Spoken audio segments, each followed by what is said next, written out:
Hello, we will begin our discussion with some basic concepts of thermodynamics. As the name indicates, it is the heat in motion. So basically this branch deals with flow of heat, or actually it is the flow of energy from one place to other. This flow of energy, that is, in more technical words, energy in transit, is nothing but heat. So we are going to study in this branch of physics what happens to any given system if some amount of heat either enters the system or it leaves the system. Now this system, which is called as a thermodynamic system in this particular area,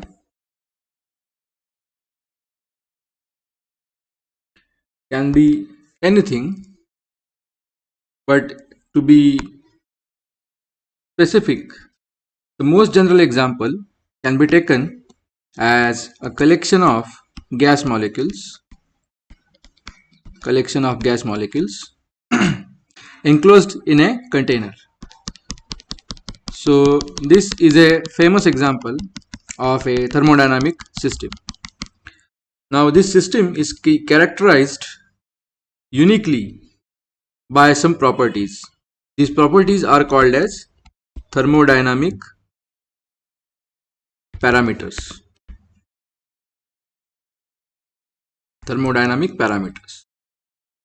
These parameters uniquely determine the state of a system. That is, whether the system is going to behave in a specific way or not is decided by the values associated with these thermodynamic parameters. To enlist these parameters, we start with the pressure. Of course, these are gas molecules and they have got some energy with which, or the kinetic energy, with, or as we can say in more formal terms, it is the internal energy. So internal energy is associated with the kinetic energy of the gas molecules. Due to this kinetic energy, these gas molecules are moving randomly inside this container, and as they collide with the walls of the container, they exert pressure on the walls of the container. So first important thermodynamic parameter is pressure. The second one is the volume. That is simply the volume of this system implies the volume of this container which contains this system of gas molecules. The third important parameter is temperature, T. This temperature is directly linked with the internal energy of this system. Larger is the internal energy, larger is the temperature of the system. There is another important parameter which gives information about the quantity or amount of substance. In this case, this is simply the number of gas molecules inside the system. In the terminology of thermodynamics, instead of using the total number of gas molecules, we usually denote it by number of moles. So if capital N is the number of gas molecules, we divide this capital N by the Avogadro number to give the value, or to get a value for the number of moles denoted by letter N. Now, as we have already stated, these thermodynamic parameters, along with the quantity or amount of substance present inside the system, uniquely determine the state of the system. So somehow these four quantities are interrelated through some equation. That equation is called as equation of state of the system. Obviously, because it tells us about the state of the thermodynamic system. If the gas is ideal, we know that the equation of state is actually PV minus nRT is equal to 0. The familiar form is this: PV is equal to nRT, right? But we can always shift this term on the left hand side and write it in this particular form. Usually, the general form of this equation of state is hence some function of pressure, volume and temperature is going to be equal to 0. This is the general form of equation of state, and this is the form applicable if the gas is ideal. By ideal gas, we mean that there is no intermolecular force of attraction or repulsion between any two gas molecules. So all the gas molecules are moving freely. So the potential corresponding to these intermolecular forces is always 0. Such a gas is called as ideal gas. Whereas we know that this is not the case. This is not the case because ideal cases don't exist in reality. So we come across another term which is called as a real gas. Of course, real gas has or exhibits presence of intermolecular forces. So any two gas molecules moving randomly inside the container are always exerting forces on each other. If we take into account these forces as well, this ideal gas equation gets modified to P plus A by V squared into V minus B is equal to RT. Of course, this equation is valid for 1 mole of a gas, and we can modify it accordingly for n moles. We know that this equation is called as van der Waals equation.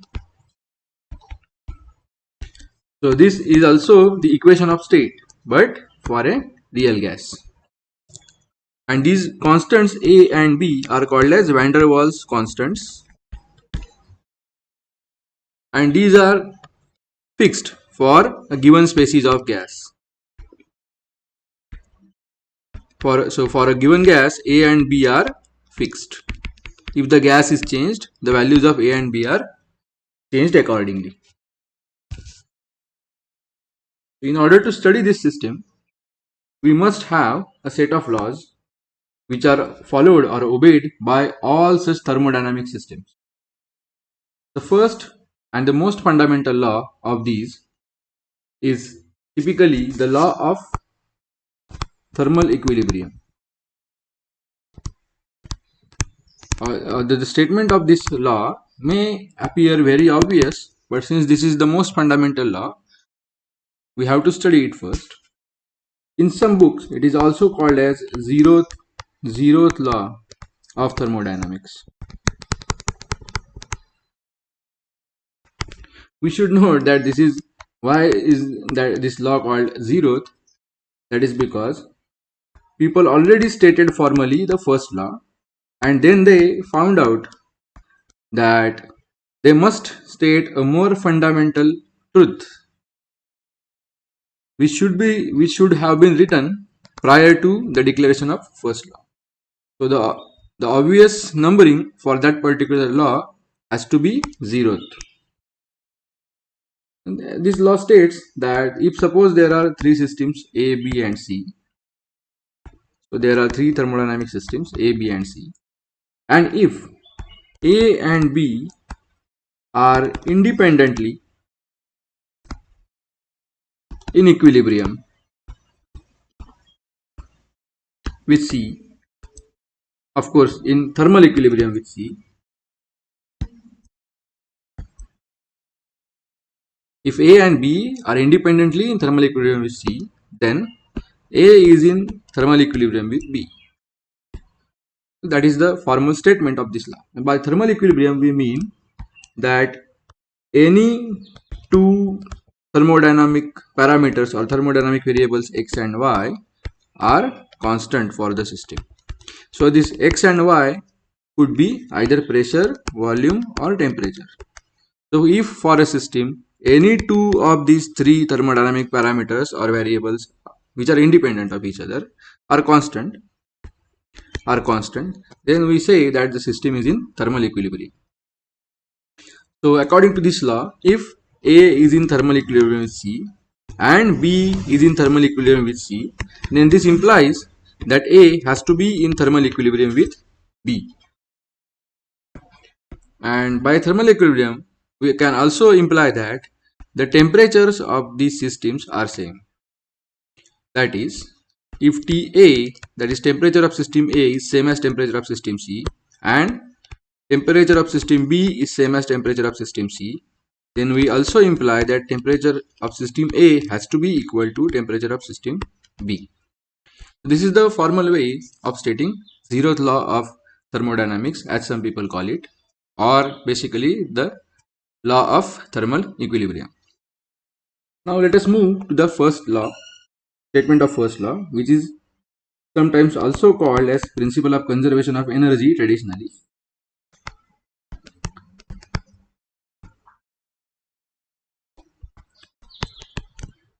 For that, let us consider a system enclosed in a container, some gas molecules, collection of gas molecules, and this container is fitted with a movable piston. And one should note that while studying thermodynamics, we assume ideal conditions, that is, we assume that all the frictional forces or dissipative forces are absent from the system. So if what does that mean is that if the piston moves up and down, it involves no frictional force between this piston and the walls of the container, and so on. Further, we can also assume that walls of this container are perfectly insulating if required, of course, if required, not always, but that can also be assumed if the system requires so. Now suppose that we supply some amount of heat to this system. Before that, let us say that the pressure of the system is P1, volume of the system is V1, and temperature of the system is T1. So initially, the parameters are P1, V1 and T1. Of course, we can also define the term internal energy U1 associated with this temperature T1. Now what we are doing is supplying some amount of heat delta Q. So amount of heat supplied to the system. So this amount of heat delta Q gets into this system. As a result, these parameters are ought to change. So they become some P2, V2 and T2. Accordingly, the internal energy changes to U2.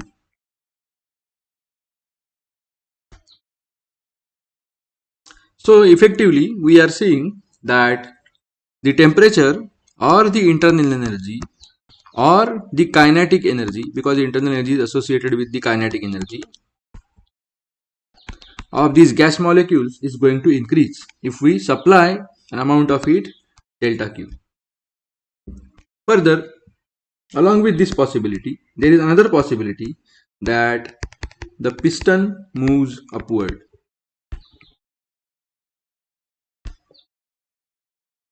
So suppose, for the sake of simplicity, we assume that a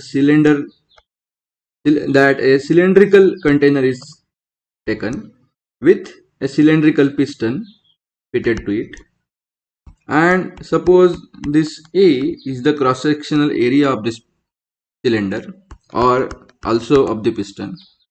And suppose this piston moves through a small distance dx,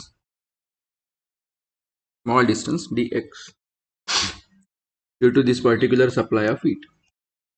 Since piston moves upwards,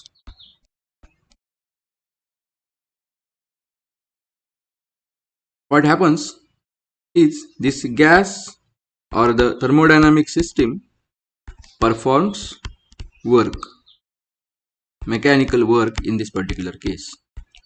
Here the work is mechanical because there is a motion of some object involved in this.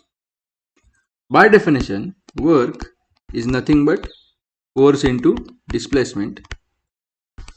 Force is nothing but pressure into area. Because pressure is defined as force per unit area, force is pressure into area. So here we have pressure into area, and the displacement in this case is dx. So piston moves upwards through a small distance dx. So the work associated with this small displacement, let us call it as dw. Or let us just denote these as delta x and delta w. So we know that for a cylinder, the cross-sectional area into the distance delta x is nothing but the volume delta v in this case. So delta w is P into delta v, because A into delta x is nothing but volume of the cylinder. So this act of supplying an amount of heat delta Q to this system causes two changes in the system. The first change is that the internal energy changes. So du, which is U2 minus U1. So there is some change in internal energy. Along with that, there is some work done by the system. Now we should note here that in physics, conventionally, we take delta W to be positive if the work is done by the system, and delta W is taken as negative if the work is done on the system. This is the convention used for work done in physics. In chemistry, in most of the cases, the convention is exactly opposite to this. But we should not worry about the conventions as long as the science behind is maintained well. So we know that there is always conservation of energy involved in any process. So total energy must be conserved. So this amount of heat delta Q moving inside the system is getting distributed into these two ways, namely du and delta W. So we should write here as delta Q has to be equal to du plus delta W. Now this particular statement, which is nothing but a result or an outcome of the principle of conservation of energy, is called as first law of thermodynamics.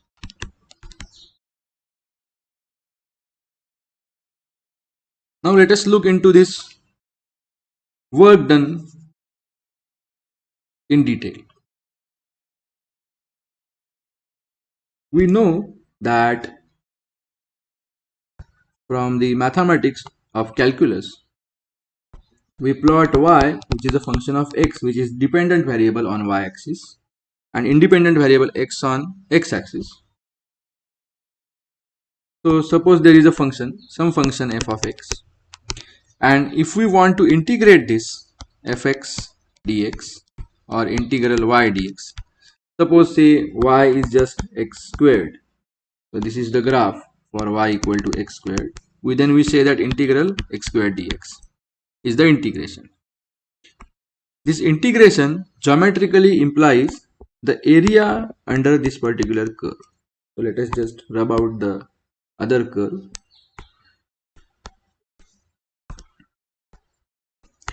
So if there is some upper limit xa and some lower limit xb, so if the integration is from xa to xb or xa to xb, then this integration is equivalent to area under the curve.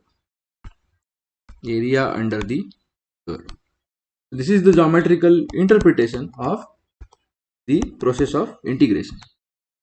So when we integrate a function with our function, we usually determine the area under the curve between some lower limit xa to upper limit xb.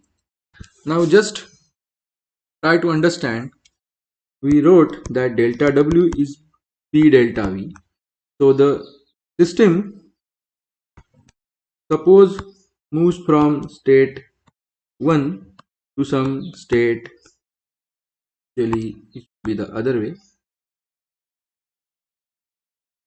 Suppose on this axis we have volume, volume, and on this axis we have pressure, and this is the initial state, say state A of this system, and eventually the system moves to some other state B. So parameters are PA, VA, TA here, and PB, VB, and TB here.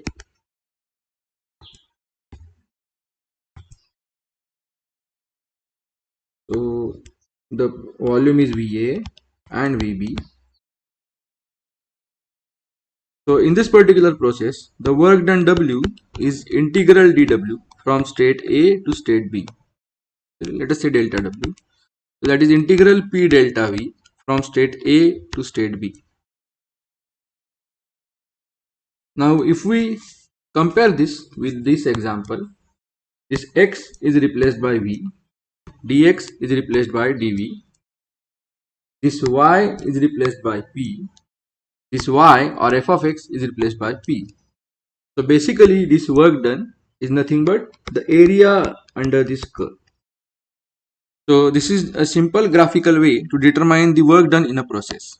We simply have to calculate the area under the curve, which is equivalent to the work done for this particular process.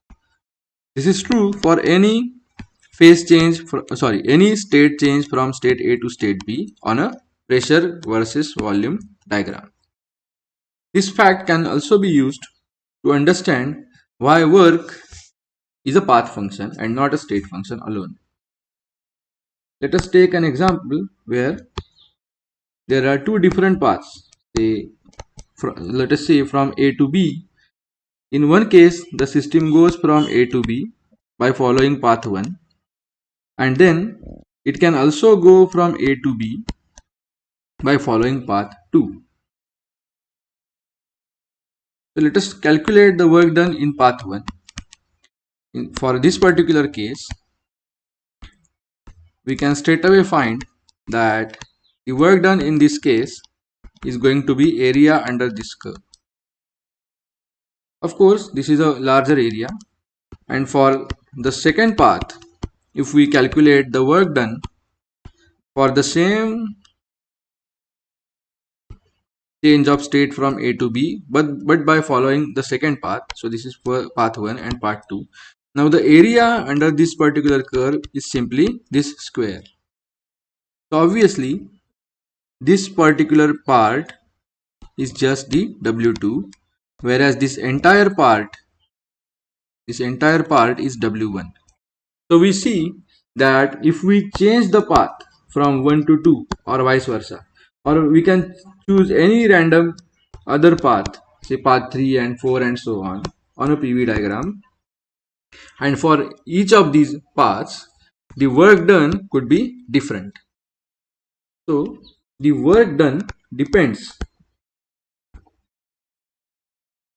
on the path followed by the system, and hence we call the work done as a path function.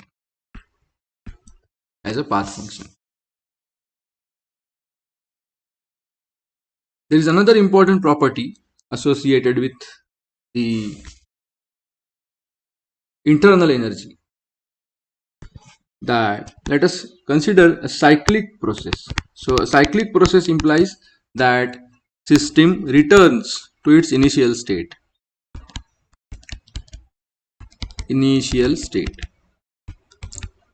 So these are some terms usually used in thermodynamics, and cyclic process is one of them. So let us say that system starts from state A, moves to state B through some path 1, and returns to state A through some path 2 on a PV diagram. Let us say that internal energy is U1 in this case, internal energy is U or UA in this case, and UB in this case. We see that when system moves from A to B, the internal energy changes from UA to UB. And as system returns back to state A, the internal energy also returns back from the changed value UB to the original value UA. So for a cyclic process, we see that the net change in internal energy is 0. If we look at the first law, equation of first law, which tells us that delta Q is du plus delta W. So for a cyclic process, if du is 0, this means that integral, closed integral, this symbol indicates that the integral is closed, that is the system returns back to its initial state, of delta Q is same as closed integral of delta W. And this is true for any cyclic process. But this also implies that whatever path you take, so from A to point B, point A to point B, whatever path you take, say path 1, path 2 and path 3, the change in internal energy, for all these paths is going to be the same. So unlike the work done, which depends upon the path taken, the internal energy U does not depend upon the path. So it only depends upon the initial and final states. So it depends upon the states. And so we call that internal energy is a state function. Internal energy is a state function. Now if we can recall that dq is du plus dw, and we have established that work done is a path function, internal energy is a state function. Now we can try to find out what happens to the amount of heat change, whether it is a state function or a path function. That should be the matter of exercise for you. And here we stop our discussion for this first lecture, and we will continue further with some more fundamental concepts in thermodynamics in the next lecture.